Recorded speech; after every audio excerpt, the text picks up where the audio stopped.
Vamos lá, boa tarde, senhoras e senhores. Estamos aqui hoje, na abertura dessa audiência de instrução e julgamento, nos referindo nos autos dessa audiência como autor do processo, a dona Luísa Senchu, representada nos autos aqui por sua genitora, Joana Senchu.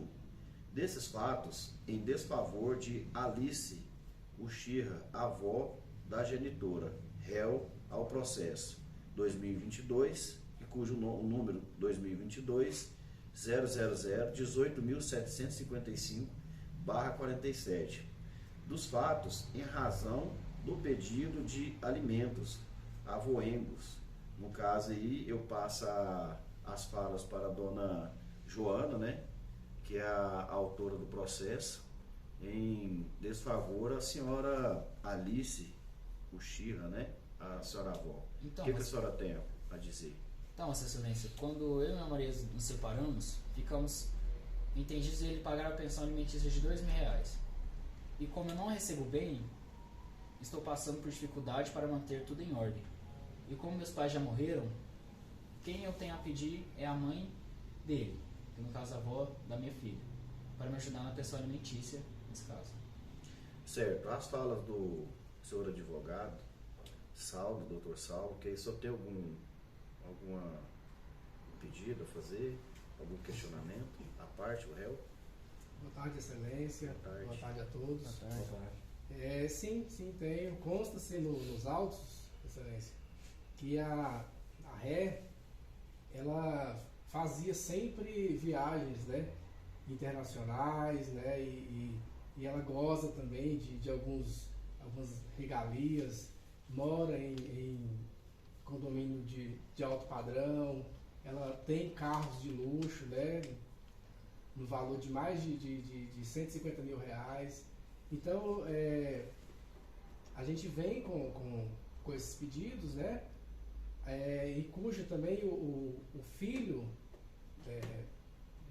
dela curteava o valor de R$2.000 de pensão, e na ação protocolada pede o valor de R$1.500 na ação. Então pede o deferimento do pedido.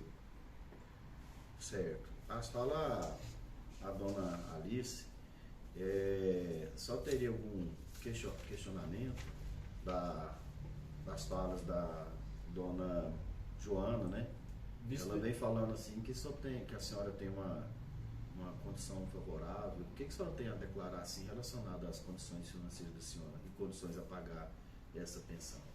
Eu tenho a declarar que eu recebo um salário de R$3.433, porém eu tenho os meus gastos para o custo de vida, Certo. que são a alimentação de R$1.500, eu também pago água e energia, sendo elas a água de 300 e a energia de 300 também, e meus medicamentos, porque eu sofro de diabetes e os medicamentos estão em torno de 950, e sendo assim me sobra apenas 383 livres.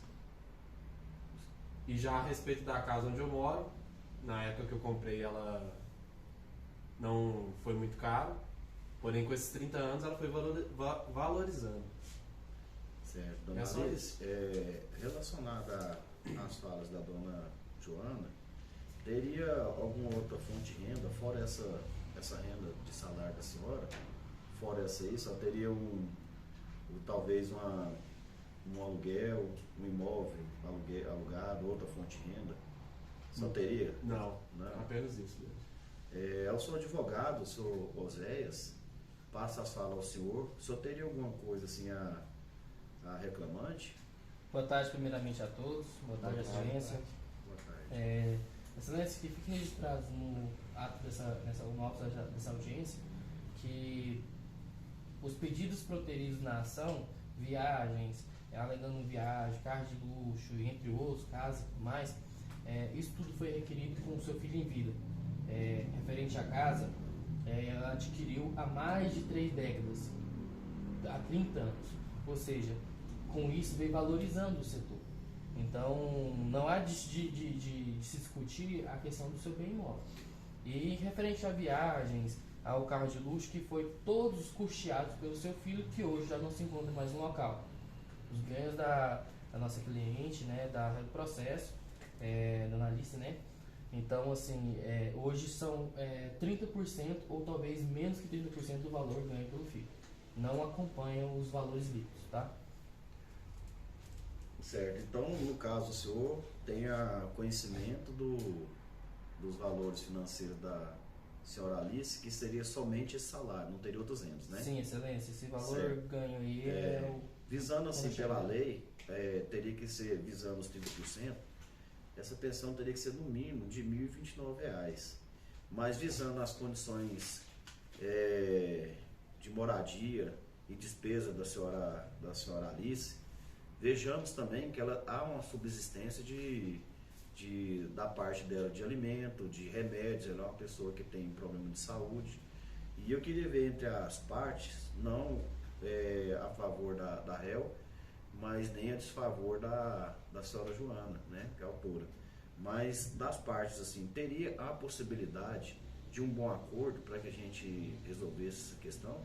As falas da senhora Joana e o seu advogado, o seu Saulo?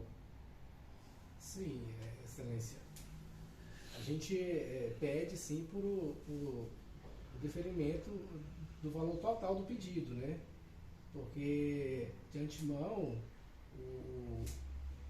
o filho custeava o valor de R$2.000, então a gente precisa que seja deferido o valor do pedido, que é de R$1.500 para o sustento do meu cliente. Certo, mas diante da falta do genitor e as condições da senhora Alice, assim, se eu teria algum valor, em parte, estou conversando com a dona Joana, assim, para ver se a gente entraria num acordo com a ré? Sim, a gente pode ver sim um acordo que fique em favor do meu cliente, sim, poderia. Continua fixo o valor de 1.500 do mesmo jeito, né? Já que você falou, o que você pediu na acordo. Você passa a voz para mim, a voz para mim. Tá, passa a voz as falas ao senhor Oséias, advogado da Alice, né? Que só teria de proposta aí relacionada a um bom acordo, visando a criança e alimento. Excelência, já juntado em epígrafe, a gente cumpre mencionar novamente os valores diferenciais de ganho do filho entre a mãe, que também era cedida e ajudada pelo filho. Cumpre mencionar novamente o valor de R$ 3.433, os valores dos gastos R$ 3.050. A gente tem essa proposta de acordo de R$ 883, tirando R$ 500 da sua alimentação diária, né, visando as suas incapacidades físicas. Essa é a nossa proposta de acordo, R$ 883, fixado em ato. A senhora Joana e ao senhor doutor Saulo, o senhor fica de acordo? O senhor teria interesse nessa proposta do senhor Zé e da dona Alice? Excelência, posso falar com o meu cliente? Pode ficar à vontade. A gente vai conversar então e para ver se a gente entra no acordo. Certo. Vamos dar uma pausa à audiência então e voltaremos daqui 15 minutos, seria o suficiente para o senhor? Tudo bem. E a gente voltaremos e vamos ver se a gente finaliza essa audiência, né? Um bom acordo ou não. Fica a decisão às partes e vamos dar uma pausa então. Tá. Prossiga. Aí vocês vão querer aceitar ou não? Sim. Excelência, falei com o meu cliente, a gente vai aceitar sim a proposta, estamos de acordo. Certo. Fica a acordo as partes da senhora réu, a dona Alice? A senhora concorda? Concordo. Tá. Teria algum prazo do dia de recebimento das partes do senhor Osés e a dona Alice? Qual dia seria o melhor para esse pagamento estipulado à senhora, as suas necessidades? Excelência, a parte real pede-se que seja reparado os valores a partir do 16º dia útil do mês, que é quando fecha a folha de pagamento do benefício previdenciário. Dona Alice. Fica a favor a senhora, dona Joana? A senhora aceita essa condição? Pode ser sim. Certo. Então, pelo que eu vi aqui, houve um bom entendimento aí, as partes, né? E fica declarado aqui então. Excelência. Pois não. Só mais uma coisinha, eu queria ver se é possível que esse valor seja depositado em conta judicial. Teria possibilidade? Fica ao seu favor, doutor? O senhor concorda com... Sim, excelência. Nos termos a gente concorda com a questão e que junte a conta da altura do processo no devido praticado. Certo. Então, houve aqui, né, a gente vê que entre a Alice, a réu, representada pelo seu advogado Oséias, e a dona Joana, né, representada pelo nosso advogado Dr. Saulo, né, um acordo entre as partes, né, a autora tem, no caso, teve um interesse a um acordo que fica fixado aqui então, esse depósito judicial no 16º de luta e que fica finalizada essa audiência aqui com um bom acordo. Beleza. Valeu, doutor. Fechou? Muito obrigado. Boa tarde aos senhores, né? Amém. Boa tarde aos senhores e finalizado. Agora eu vou passar aqui e me pagar.